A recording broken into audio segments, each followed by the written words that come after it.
쿠버네티스 환경에서 데이터베이스 쓰시는 분들 많으시죠? 아마 데이터 보안이 제일 큰 골칫거리일 거예요. 오늘 이 설명에서는요, 클라우드의 네이티브 PG라는 걸 통해서 이 문제를 어떻게 해결할 수 있는지 그 접근법을 속 시원하게 알려드리겠습니다. 여러분의 데이터는 말 그대로 비즈니스의 심장이잖아요. 근데 쿠버네티스처럼 이렇게 복잡한 환경에선 정말 사소한 설정 실수 하나가 엄청난 데이터 유출 사고로 이어질 수 있거든요. 바로 이 끊임없는 위협이 오늘 우리가 풀어야 할 숙제입니다. 그래서 오늘 우리가 던져야 할 핵심 질문이 바로 이겁니다. 쿠버네티스의 그 유연함, 그리고 포스트그레스의 안정성, 이 두 마리 토끼를 어떻게 해야 안전하게 다 잡을 수 있을까요? 자, 그에 대한 해답으로 나온 게 바로 이 클라우드 네이티브 PG입니다.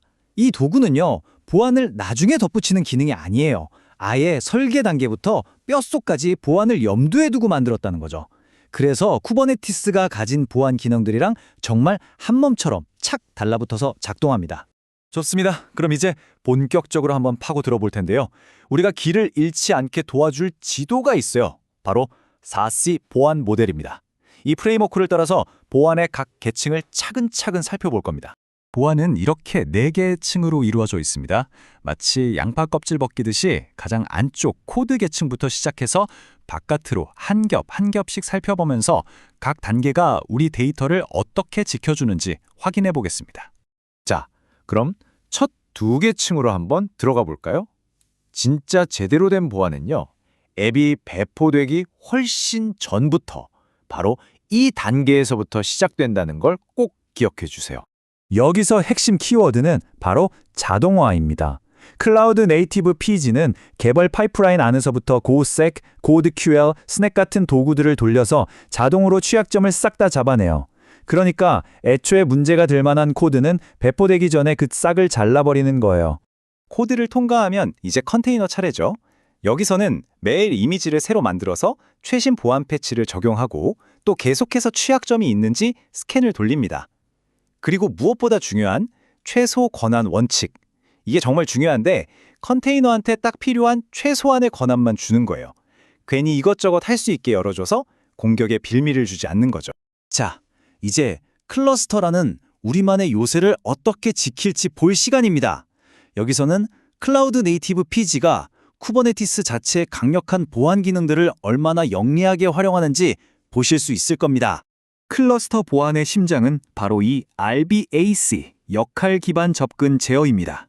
이게 뭐냐면 오퍼레이터라는 관리자에게 출입증을 발급해주는 거랑 비슷해요. 넌 여기만 들어갈 수 있어. 이 작업만 할 수 있어. 하고 권한을 아주 엄격하게 통제하는 거죠. RBAC에는 크게 두 종류가 있는데요. 롤은 특정 구역만 담당하는 경비원 같은 거고요. 클러스터 롤은 건물 전체를 총괄하는 보안팀장 같은 개념이라고 보시면 돼요. 이렇게 권한의 범위를 세밀하게 조절할 수 있습니다. 클라우드 네이티브 PG는 기본 설정부터가 아주 빡빡하게 보안 중심으로 되어 있어요. 예를 들면 막강한 권한을 가진 루트 계정은 아예 쓰질 않아요. 그리고 파일 시스템을 읽기 전용으로 딱 잠가버려서 누가 함부로 건드리지 못하게 하고요. 또 인스턴스마다 별도의 계정을 줘서 권한을 철저하게 분리합니다. 자, 이론은 이쯤 하고 이게 실제로 어떻게 돌아가는지 한번 보시죠. 쿠버네티스 네트워크 정책이라는 게 어떻게 우리 데이터베이스를 위한 든든한 방화벽이 되어주는지 직접 확인해 보겠습니다. 네, 코드가 좀 복잡해 보이죠? 근데 핵심은 정말 간단해요. 여기 인그레스, 즉 들어오는 트래픽에 대한 규칙을 보면요. fdb-namespace라는 딱 정해진 공간에서 오직 5432번 포스트그레스 포트로만 들어오는 걸 허용하겠다는 뜻입니다. 결과를 한번 보세요. 정말 확실하죠? 왼쪽을 보면 허가된 구역 안에서는 바로 접속이 되고요. 근데 오른쪽처럼 밖에서 들어오려고 하니까 가차없이 시간초가 뜨면서 막히는 걸 볼 수 있습니다. 이 네트워크 정책이 방화벽 역할을 완벽하게 해내고 있는 거죠. 자, 이 표를 보시면 클라우드 네이티브 PG가 기본적으로 어떤 포트를 쓰는지 알 수 있는데요.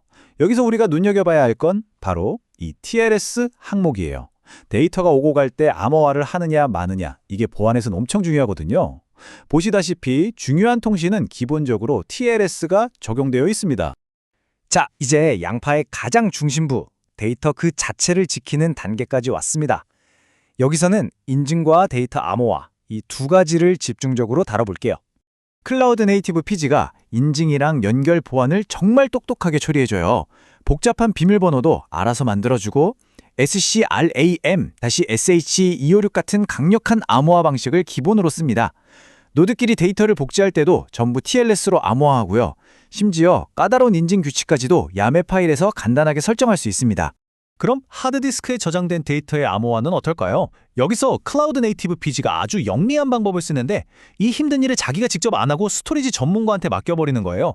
우리는 그냥 암호화를 지원하는 스토리지 클래스를 지정만 해주면 끝입니다. 정말 간단하죠? 자, 이제 거의 다 왔습니다.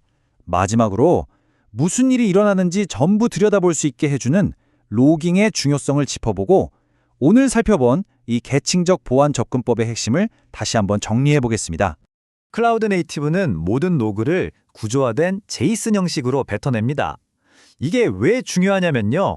그냥 사람이 쭉 읽는 텍스트가 아니라 컴퓨터가 이해하기 쉬운 형식이라서 그래요. 이러면 나중에 문제 생겼을 때 추적하거나 분석하는 게 훨씬 쉬워지고 다른 관리 도구랑 연동하기도 정말 편해집니다. 오늘 이야기한 모든 걸 한 문장으로 요약하면 바로 이겁니다. 보안은 그냥 체크리스트에 있는 항목 하나가 아니라 우리가 짓는 시스템의 가장 단단한 기초가 되어야 한다는 거죠. 이게 바로 클라우드 네이티브 PG의 핵심 철학입니다. 생각해보세요. 이렇게 귀찮고 복잡했던 보안 설정들이 전부 자동화된다면 우린 더 이상 이런 데에 시간을 낭비할 필요가 없게 됩니다. 대신 우리 비즈니스의 진짜 가치를 만드는데 온전히 집중할 수 있겠죠? 그렇게 아낀 시간과 에너지로 여러분은 이제 무엇에 더 집중하시겠어요?